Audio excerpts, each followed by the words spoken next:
नमस्कार मंडळी, रुपाली रेसिपीजमध्ये तुमचं मनापासून स्वागत। तर आज आम्ही बनवणार आहोत फणसाच्या बियाची भाजी। तर यासाठी लागणार आहे फणसाच्या बिया।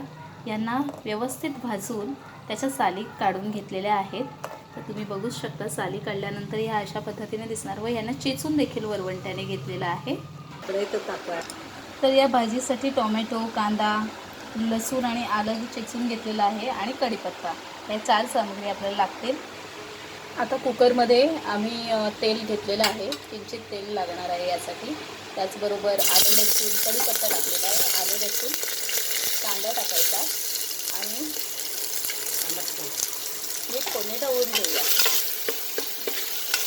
आता टोमॅटो टाकून घेऊ। यासाठी लागणारा हळद, गरम मसाला आणि हे तिखट घेतलेला आहे, कोकणी मसाला स्पेशल। तर हा आपण त्या फोडणीमध्ये टाकून घेऊ।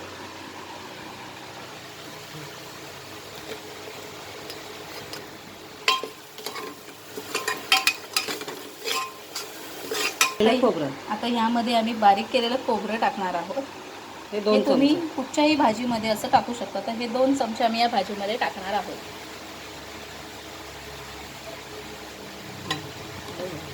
यामध्ये आपण बिया टाकून थोडी फोडणी लागेपर्यंत ठेवूया आणि नंतर पाणी ओतून भाजी शिजायला ठेवू आपण। आता चवीनुसार आपण याच्यामध्ये मीठ टाकूया आणि भाजी व्यवस्थित ढवळून थोडे मसाले मुरेपर्यंत ठेवू आणि मग नंतर पाणी ओतू।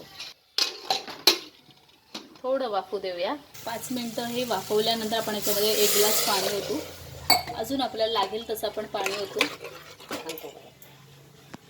बरोबर 1.5 ग्लास पाणी याच्यामध्ये आम्ही ओतलेलं आहे। आता हे 10 मिनिटं आपण शिजायला ठेवू, म्हणजे आपली भाजी तयार। चला तर मंडळी, आता आपली फणसाची भाजी ही तयार झालेली आहे। आपण काठ्या भांड्यामध्ये काढून घेऊ।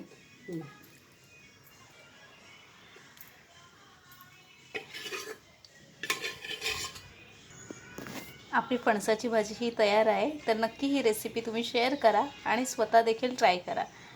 धन्यवाद।